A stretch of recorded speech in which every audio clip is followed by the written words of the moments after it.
Hallo Leute, ich habe gute Neuigkeiten. Ich habe meine B2 Deutschprüfung bestanden. Wuhu! In diesem Video erkläre ich, warum es wichtig ist, die Sprache zu lernen und welche Schritte nötig sind, um in der Schweiz leben zu können. Now release the left side. And now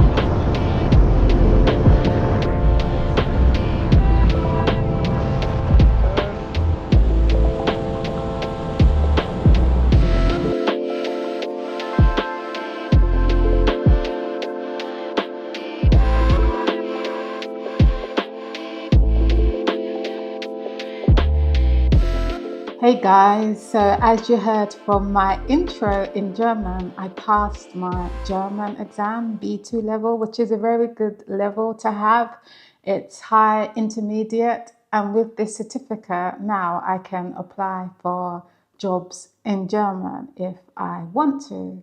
And in this video, I'm going to talk about why I think it's important to learn the language of the country you move to and the steps required to become a Swiss resident, because some of you have asked me that question in the comment section. Now, when I moved to Switzerland, I was put on an L permit, which is like a temporary residency work permit, which lasts from 3 to a year.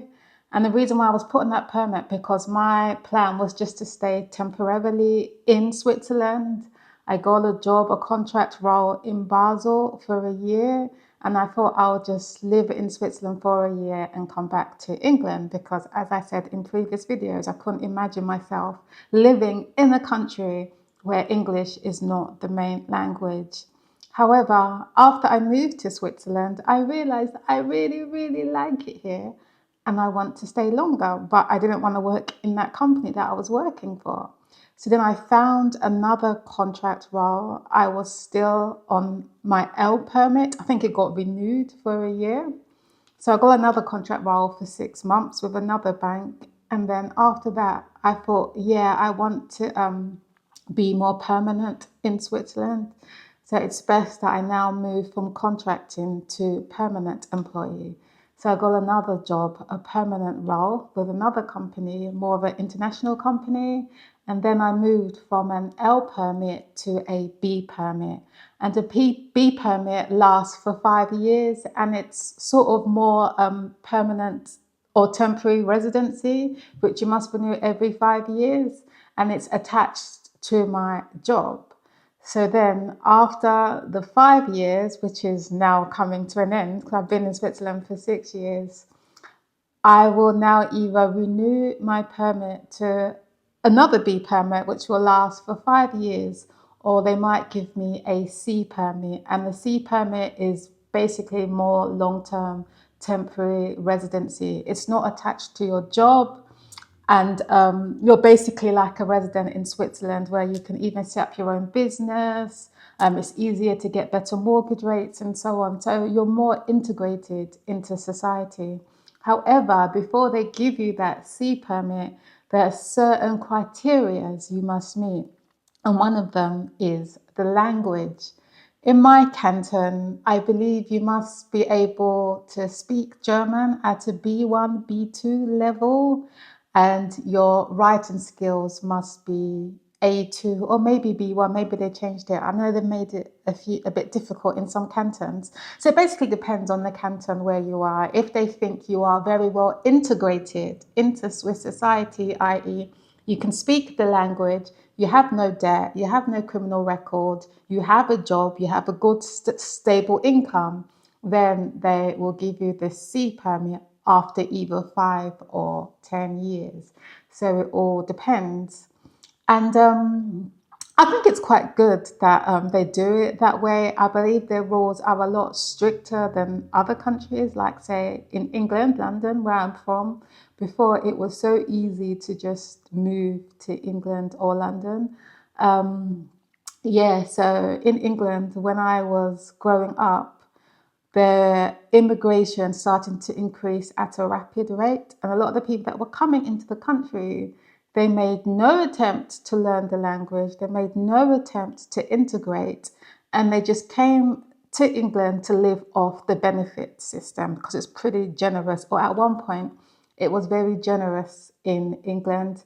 And it's led to today, and you can see this in the internet, a lot of people are complaining to this huge divide in England where there's different cultures that are not integrating.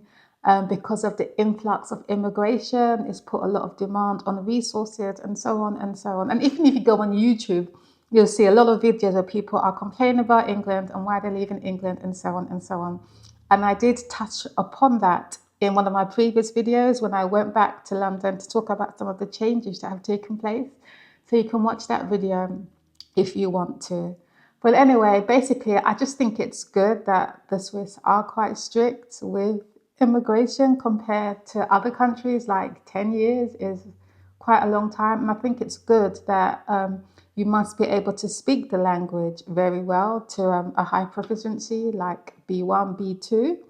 And I just think it's important as well that if you move to another country and you want to live there, that you respect the culture and you understand the culture, and you're not coming there to create a divide, but to support, to contribute. You're not just coming there to live off the benefit system or get what you can out of it, but you show that you want to be a citizen that contributes to help build their society.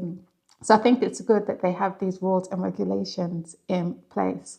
Another thing as well, which makes it even a bit stricter, is that before they even give you a C permit, which is more permanent residency, you must have lived in the canton that you are currently residing in for at least 5 years. So, for example, I live in the canton of Schwyz. So I must have lived in this canton for 5 years before they would at least consider giving me a C permit. If I stayed here for 3 years, and let's say I move to another canton, let's say Zurich, then it starts again. I must stay in that canton for 5 years.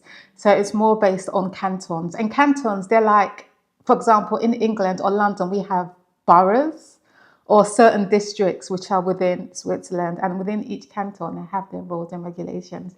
And in Canton Schwyz it's a bit stricter, I think, even with the language. I think in Zurich, because it's more international, I think you only need to be able to speak up to A2 level. Maybe they've changed it to B1, someone mentioned it, but it's very, very basic. It's a lot easier to get residency there because it's a lot more international, and requirement to speak the language German is not as strict as in Canton Schwyz. But anyway, I think it's good that they do it that way. I know some people have complained about it being difficult, but I think the reason why they make it a lot stricter than other countries is because Switzerland are very protective over their country, and they don't want other nationalities to think they can just come and make changes and not integrate.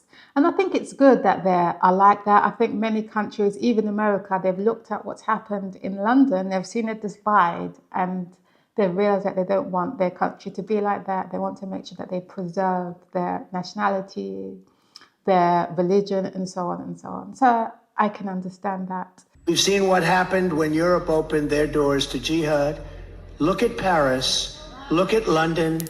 They're no longer recognizable. And I'm going to get myself into a lot of trouble with the folks in Paris and the folks in London. But you know what? That's the fact. They are no longer recognizable. And we can't let that happen to our country. We have incredible culture, tradition. Nothing wrong with their culture, their tradition. Can't let that happen here. And I'll never let it happen to the United States of America. And because of this, a lot of the Swiss do get a lot of slack. Many say that they're xenophobic, they're racist, and so on and so on. And that might be true to a certain degree. There's good and bad apples in every culture, in every country. But from my experience, I find the majority of the Swiss people to not be really racist, but to be really kind and welcoming, as long as you show that you respect their culture, as long as you show the willingness to learn the language, as long as you show that you want to contribute to society by paying your taxes rather than trying to live off the system or dodge the system. So I think it's good, and that's why I'm here. As I've said in previous videos, I love Switzerland. I'm very happy here. My visa is coming up for a renewal. I hope they give me a C permit. But even if they decide to give me another B permit for 5 years, that's fine. I conquered my goal, which was trying to get the B2 certificate in German, which I achieved. And for me, it was also a personal challenge because English is the only language that I learn, that I know. Like when you're born in England or even in America, we tend to be quite lazy with learning languages because England is pretty much a Worldsprache, a world language. Many people can speak English, and many times you can get by with just knowing English in other countries. But for me, I wanted to show that, I want to integrate, I respect the culture. Um, I also want the opportunity to be able to work for other companies that are also German, that just not English. And yes, it's just better integration. I just think I'm really glad I did this. In the beginning, I had no plans of learning German, but when I moved to Canton Schwyz, I thought, why not? And I'm so glad I achieved this goal. And yeah, that's about all I want to say in this video. I hope you found it useful. If you have any questions or if there's anything else you want to know, don't hesitate to leave your comment below and I'll do my best to answer it. And I hope you have a wonderful and lovely day. Take care.